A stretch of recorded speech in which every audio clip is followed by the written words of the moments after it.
Hello दोस्तों, कैसे हो आप सभी। मैं आपके अपने यूट्यूब चैनल वर्ड्स क्रांति डीआर में स्वागत करता हूं। आज हमारा अगला टॉपिक है प्रकाश का व्यतिकरण।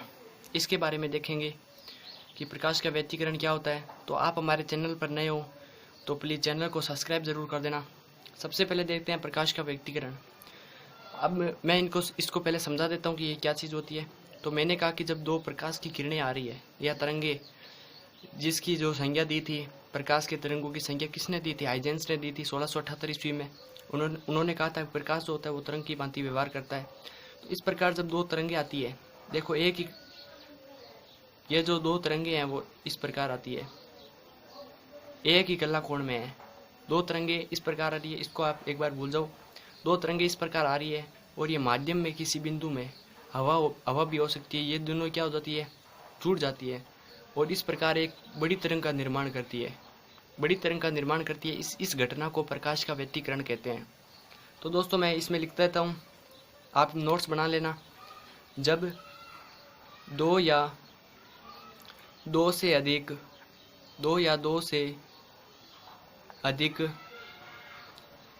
समान आवृत्ति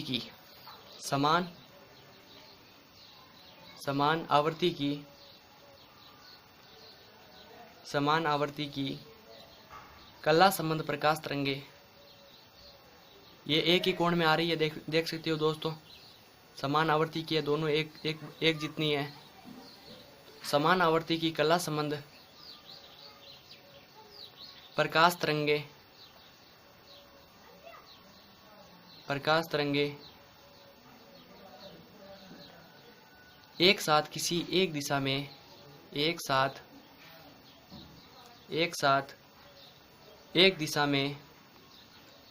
में संचरित होते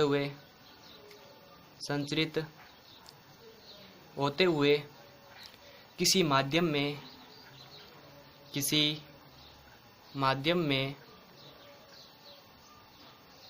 एक दूसरे पर अध्यारोपित होती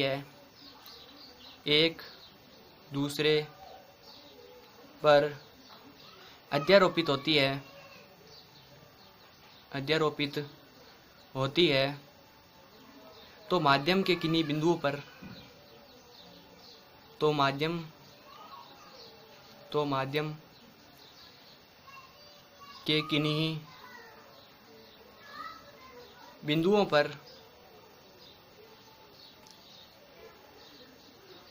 प्रकाश की तीव्रता क्या हो जाएगी, अधिकतम हो जाएगी। तथा किन्हीं बिंदुओं पर प्रकाश की तीव्रता न्यूनतम हो जाएगी। किन्हीं बिंदुओं पर न्यूनतम होती है। प्रकाश के इस प्रभाव को प्रकाश का व्यतिकरण कहते हैं।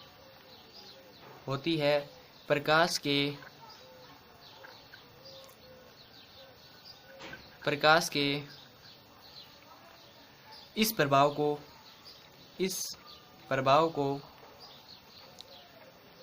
व्यतिकरण कहते हैं। दोस्तों प्रकाश के व्यतिकरण समझ आ गया। आप ये नोट्स बना लेना, बहुत बढ़िया, आपको तरीके से याद हो जाएगा। जब दो या दो से अधिक समान आवृत्ति की कला संबंध प्रकाश तरंगे एक साथ एक दिशा में संचरित होते हुए किसी माध्यम में एक दूसरे पर अध्यारोपित होती है। अध्यारोपित मतलब एक दूसरे के साथ जुड़ जाती है। तो प्रकाश के इस घटना को क्या कहते हैं, हम व्यतिकरण कहते हैं। अब व्यतिकरण के प्रकार देखते हैं। दोस्तों दो प्रकार होते हैं। अब दोस्तों हमने देखा इस प्रकार तो जुड़ तो जाती है, परंतु मैंने यहाँ पे एक लाइन लिखी है कि प्रकाश की अधिकतम तथा किन्हीं बिंदुओं पर न्यूनतम होती है। तो आप कहोगे सर आपने तो ये कहा था कि जब ये दोनों तरंगे एक साथ मिलती है तो अधिकतम होनी चाहिए, परंतु ये न्यूनतम कैसे लिखा आपने? तो मैं बता देता हूँ। जब दो अलग अलग जैसे एक इस प्रकार आ रही है तरंग और जो दूसरी तरंग है वो इस प्रकार आ रही है, इसके विपरीत, मतलब कहने का मतलब है इसकी जैसी नहीं है, अलग अलग कलांतर में कोण, इसका कला संबंध है वो अलग अलग है। इसके कारण ये जहाँ पे मिलेगी ना वहाँ पे प्रकाश की जो मात्रा होगी वो न्यूनतम हो जाएगी। तो अब देखते हैं आगे। अब आपको समझ आ जाएगा ये परिभाषा, व्यक्तिकरण के प्रकार। सबसे पहले देखते हैं संपोषी व्यक्तिकरण। संपोषी व्यक्तिकरण, इस व्यक्तिकरण में क्या होगा, जब प्रकाश जो तरंगे हैं वो अधिकतम हो जाएगी, उनकी तीव्रता अधिक हो जाएगी संपोषी व्यक्तिकरण में। तो इसमें इसकी परिभाषा देखते हैं मित्रों। जब दो तरंगे एक ही कला में अध्यारोपित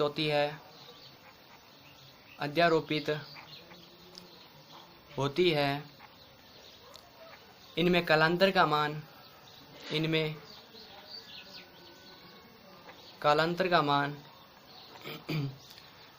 मान शून्य होता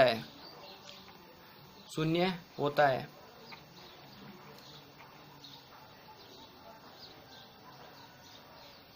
तो परिणामी तरंग की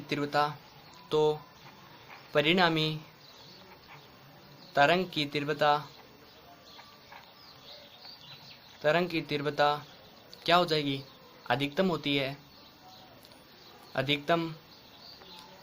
होती है।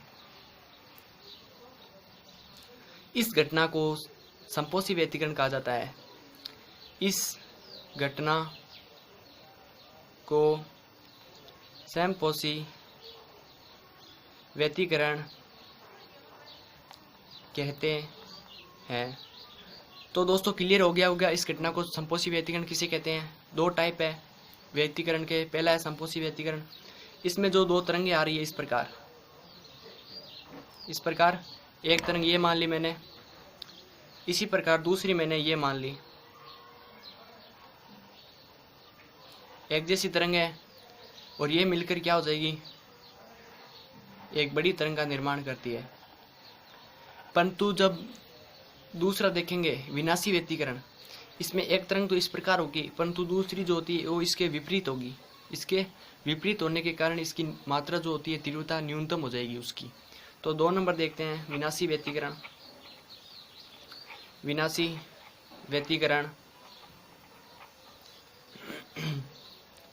तो दोस्तों विनाशी व्यक्तिकरण के बारे में बात करते हैं। जब दो तरंगे विपरीत कला में अध्यारोपित होती है, जब दो तरंगे विपरीत कला में अध्यारोपित दिखाई दे रहा होगा दोस्तों, अध्यारोपित होती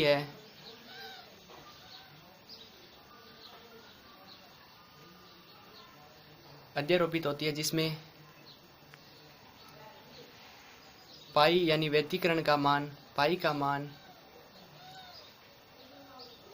विषम गुणज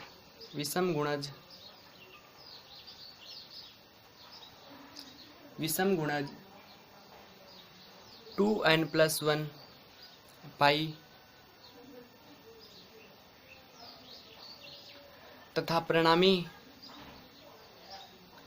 परिणामी तीव्रता का मान न्यूनतम होता है। तो दोस्तों ये जो है गुणज, इसके बारे में आपको बता देता हूँ कि अगर हम किसी चीज़ की मात्रा दोगुनी करना चाहते हैं तो 2 अंश से गुणा करते हैं। जैसे दो तरंगें मिल रही है तो 2 × 2, और अब इसकी तीव्रता जो होगी वो 4 गुना हो जाएगी। परंतु इसमें क्या है, विषम गुणज होता है। कहने का मतलब है इसकी तीव्रता न्यूनतम हो जाएगी। ये एक जो है वो विषम संख्या को दर्शाता है कि जितनी भी संख्या होगी, जैसे यहाँ पे 4 होगी, अब इसमें 1 जोड़ूंगा तो ये 5 हो जाएगी, इसलिए ये विनाशी व्यक्तिकरण है। और इसमें परिणामी तीव्रता का मान न्यूनतम होता है। ये क्लियर हो गया दोस्तों। आगे देखते हैं अब इम्पोर्टेंट बातें।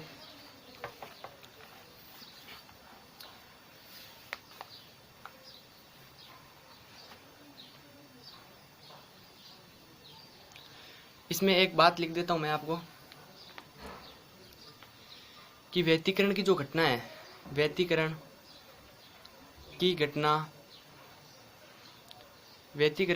जो है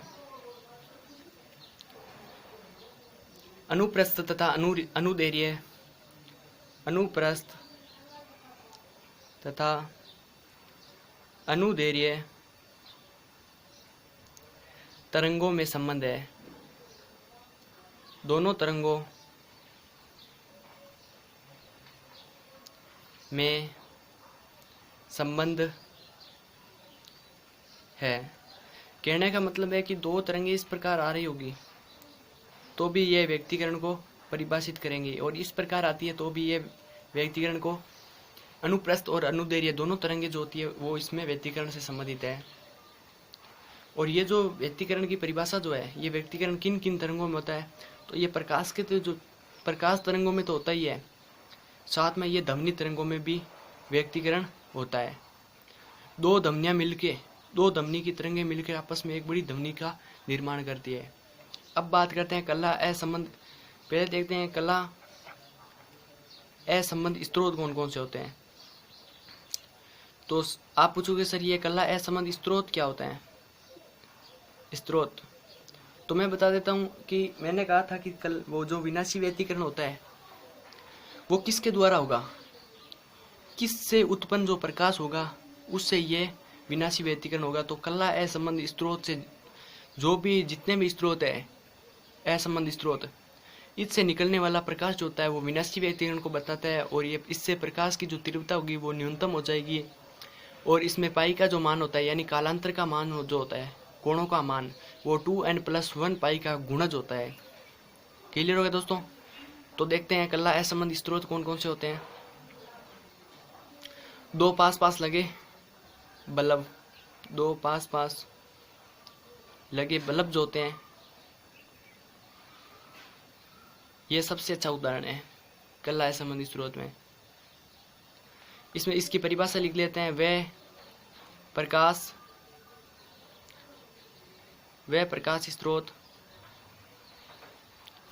प्रकाश स्रोत जिनसे उत्सर्जित तरंगों के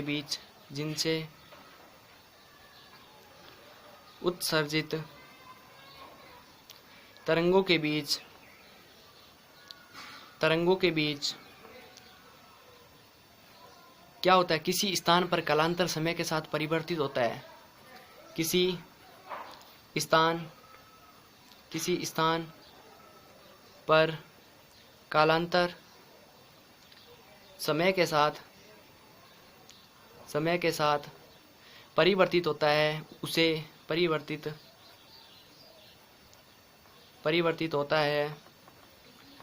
उसे कला असंबंध स्रोत कहते हैं।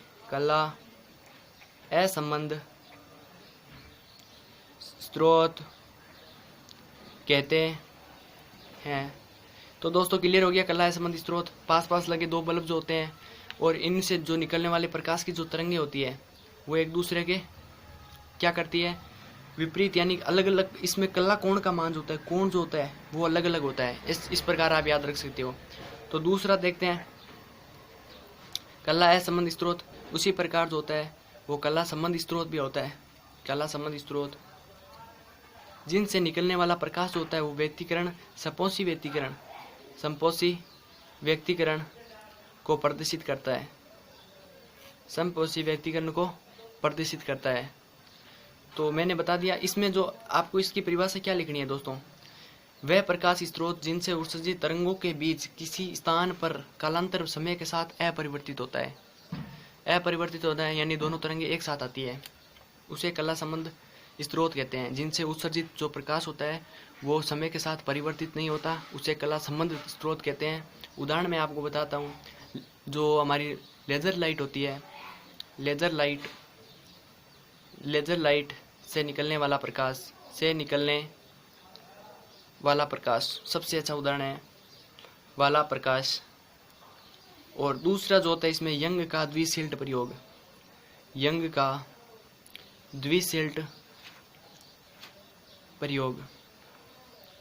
क्लियर हो गया दोस्तों? लेजर लाइट से निकलने वाला प्रकाश और यंग का द्विशील्ट प्रयोग। अब इसको देखेंगे कि व्यक्तिकरण के लिए आवश्यक शर्त कौन कौन सी होती है। व्यक्तिकरण के लिए आवश्यक शर्त कौन कौन सी होती है? आवश्यक शर्तें तो व्यक्तिकरण के लिए आवश्यक जो शर्तें होती है वो इम्पोर्टेंट, बहुत ज़्यादा इम्पोर्टेंट है। ये परीक्षाओं में पूछी जाती है। व्यक्तिकरण के लिए क्या क्या शर्त होनी चाहिए, यानी दो तरंगे आ रही है वो आपस में अध्यारोपित होगी, उसके लिए क्या क्या शर्त होनी चाहिए। तो सबसे पहले होनी चाहिए प्रकाश तरंगे कला संबंध होनी चाहिए। प्रकाश तरंगे कला संबंध होनी चाहिए। यानी जब वो व्यक्तिकरण करेगी तो उसमें व्यक्तिकरण करेगी तो उसको एक ही इस प्रकार कला में आना पड़ेगा उसको, तभी वो व्यक्तिकरण करेगी। और इसका मतलब क्या हो जाएगा, कला संबंध होनी चाहिए अर्थात दोनों तरंगों के मध्य जो कालांतर का मान होता है, कालांतर समय के साथ शून्य हो, इस प्रकार आप लिख सकते हो। यानी कला कोण का मान जो होता है शून्य होना चाहिए। अब दूसरी इसकी जो देख लेते हैं, ये पहला हो गया। व्यक्तिकरण के लिए शर्तें देख रहे हैं दोस्तों, बहुत इंपॉर्टेंट है। दोनों तरंगों की आवर्ती अथवा तरंग दैर्ध्य बराबर होना चाहिए। दोनों तरंगों की आवर्ती तथा तरंग दैर्ध्य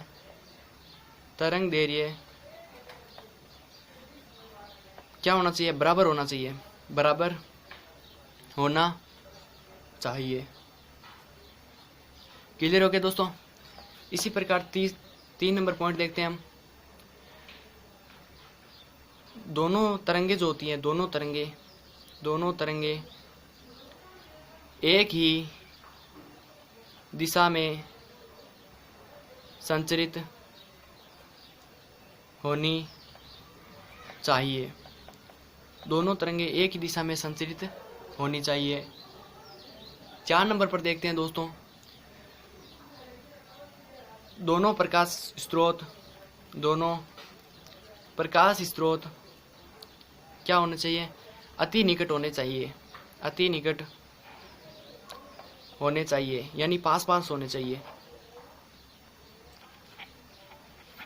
5 नंबर बात करते हैं दोस्तों, दोनों तरंगों के आयाम जो होते हैं, दोनों तरंगों के आयाम लगभग बराबर हो और इनसे निकलने वाला जो प्रकाश होता है वो एक वर्णी प्रकाश होना चाहिए। तो दोस्तों इसमें 6 नंबर पर लिख सकते हैं हम। दोनों तरंगों के मध्य हमने देख लिया। इसमें एक बात और लिखते हैं, दोनों तरंगों के मध्य पथांतर यानी पथ का अंतर, ये यहाँ से निकल रहा है प्रकाश इस प्रकार और दूसरा यहाँ से निकल रहा है प्रकाश, तो इसके जो ये पथांतर हो गया, अब ये यहाँ पे मिलेगा तो इसको ज़्यादा दूरी तय करनी पड़ रही है, परंतु इसको क्या है, कम दूरी तय करनी पड़ रही है। तो दोस्तों हमने देखा दोनों तरंगों के मध्य पथांतर का मान कम होना चाहिए। और अंतिम बात आप यहाँ पे लिख दीजिए 7 नंबर, जो एक वर्णी प्रकाश स्रोत होना चाहिए, एक वर्णी प्रकाश स्रोत होना चाहिए। तो दोस्तों मैं उम्मीद करूंगा आपको ये वीडियो पसंद आया होगा। आप ज़्यादा से ज़्यादा शेयर करना, सब्सक्राइब करना चैनल को। आप अगर हमारे चैनल पर नए हो तो प्लीज़, और मैं उम्मीद करूंगा कि आपको ये सेशन पसंद आया और आप में जो ज़्यादा से ज़्यादा नंबर ला सको। आपको ये पूरा सिलेबस करवाया जाएगा, इसीलिए प्लीज़ चैनल को सब्सक्राइब कर देना। नेक्स्ट पार्ट में हम आगे अध्ययन करेंगे। धन्यवाद।